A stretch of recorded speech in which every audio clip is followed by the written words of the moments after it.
This is the segment we've all been waiting for. Well, at least we all have been waiting for. I'm not sure if you've been waiting for this or not, but we got not one mock draft this week. We got two mock drafts. We got Kyle's, we've got mine. And how about we take a look at what we think, or what Dane Brugler of The Athletic thinks is going to happen in the first round of this draft on Thursday. The players that the Cowboys might be interested in that have already been drafted. Bijan Robinson in the Dane Brugler mock draft, he went number 16 to Washington. Other names off the board prior to the Cowboys pick at number 26 include three wide receivers, Jackson Smith and Jigba, as well as Zay Flowers and Jordan Addison. A tight end has gone off the board in Dalton Kincaid. Cowboys are on the clock at number 26, and here's who we have available. Yeah, this is where things get interesting, and you can send your complaints or compliments to Dane Brugler at theathletic.org. I don't even know if that's his email, but whatever it is, this is what the Cowboys have in his scenario with the first round. We can't be blamed for this because it's really not a great scenario. You do have your tight ends available. You have Michael Mayer there. You have Darnell Washington, even if you wanted to go with kind of a different look in terms of a tight end. I really like Quentin Johnston being there too. Local product, played his games down in Temple, and then, of course, a great career with TCU. One of the big names up here, look at Will McDonald here, still being available. The Cowboys, of course, have really had their eyes on him. How about this guy right here, Drew Sanders, talking about a local product right there. You go linebacker, Drew Sanders. What do you think? Ooh, that's interesting. You know what?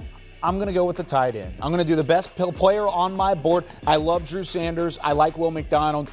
But Michael Mayer is different. I think this is a guy who's going to come in and immediately make your team better. He works himself as a blocker. What does Mike McCarthy say all offseason long of what he wants to do? Run the football. He's the best all-around blocker. With Dalton Kincaid off the board, that's where things can get dicey, and Michael Mayer might be where they go with this pick. Again, I'm trying to be accurate here. This is a guy they've really had their eyes on from the early parts of this draft process. If he ends up being there, Dalton Kincaid is not. I think Michael Mayer is the pick, and he's automatically your tight end number one. And so you're making picks like the Cowboys would make the exactly, pick, right? Yeah. I want to make picks like I would make the pick. And I am in love with a guy who I would not describe as a tight end. Okay. I would describe, you got your Z wide receiver, your X wide receiver, your Y wide receiver. I've got the U receiver. He is the unicorn. He is Darnell Washington. Yes, he is my man out of Georgia. Wears the number 0. And yes, you can wear number 0 now in the National Football League. Darnell Washington, 6'6.5", 264 pounds. What I love about him when you're talking about blocking is those long arms. He's got 34.5-inch arms. And I think he will, and you talk about Michael Mayer and his blocking ability. I think Darnell Washington's right up there with him, and I like the potential of Washington down the road. I don't think that they're making this decision and down the walkway here at the Star, but this is the guy that I have fallen in love with. Maybe you can trade back, pick up an extra draft pick, and be able to take him even early in the second round. No, I like the idea because you're wanting to get something different. You have some young developmental tight ends. You have Peyton Hendershot, you have Jake Ferguson, but for the most part, you want a guy that's going to come in and be different or start above those guys, and I think both Michael Mayer or Darnell Washington fit that mold. And we both took tight ends in the first round, and let's start with Kyle's 2 through 7 picks in this draft. Start with Michael Mayer, number 1 overall. And that's the thing is that they're two different types of tight ends. So you can have different flavors of your ice cream going into the draft, even within the same position, but you still have to fill some needs. Michael Mayer helps you run the football. You know what else helps you run the football? A good rotation behind Tony Pollard. Zach Charbonnet brings that, and he's a different changeup, a different beast than Tony Pollard is. Pollard is that foot in the ground, step and flash sort of player, the home run hitter, as we've seen the last couple of years. Zach Charbonnet can certainly hit for the home run too, but he's more of a guy that's going to be that tall runner, the powerful short yardage game, but he has that ability to break the big run too. He's kind of a Zeke Elliott replacement if you wanted to really throw that into the mix, but he's better and quicker than Zeke at the moment of what he did last year in the same kind of role. I think Zach Charbonnet could be a running back that not only is a great number 2, a great changeup right now that will get plenty of snaps behind Tony Pollard, but somebody that can grow into a number 1 role down the line in the NFL as well. Jalen Duncan then also helping you run the football. I went very offensive heavy with these first 3 picks. I didn't waste any time. We are going to make this thing work, right? Well, Jalen Duncan, this was a tough spot because the tackles and the guards really went in that second round, early third round, which is kind of where we can anticipate a big run of those talented top-end guys at that position will go. Jalen Duncan is still a really, really good player. Top 5, top 10 tackle in this draft, kind of in that 5 to 10 mark. If he's there at 90, he has guard tackle flex, which is something the Cowboys had valued before.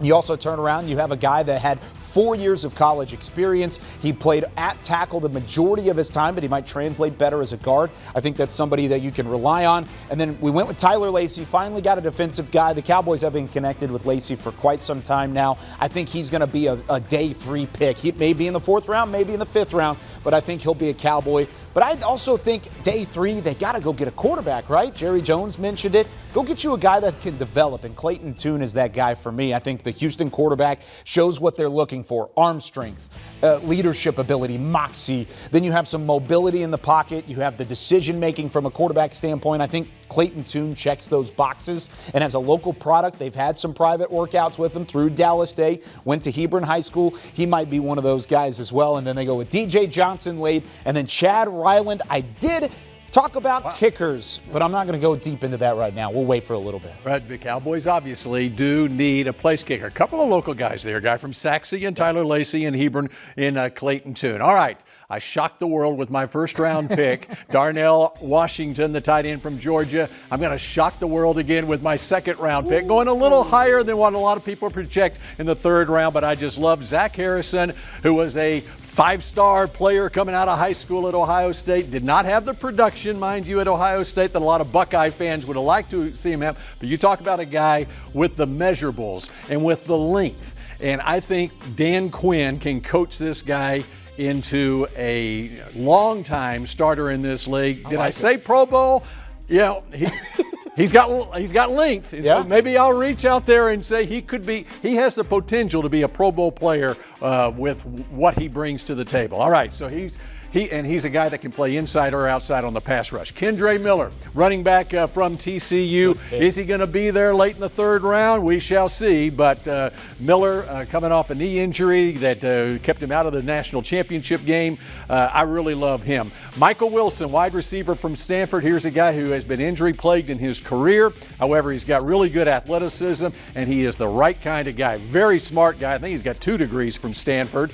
I took a quarterback as well. I was going to take Clayton Tune, and then I started looking at Dorian Thompson-Robinson, DTR from UCLA. I'm not sure, actually, even if he's going to be there in the 5th round, but he was available on my mock draft, the simulator, and so I took him. Do it. McClendon Curtis, who is from Chattanooga, who is a tackle in college. That would be the best. Who will be a guard.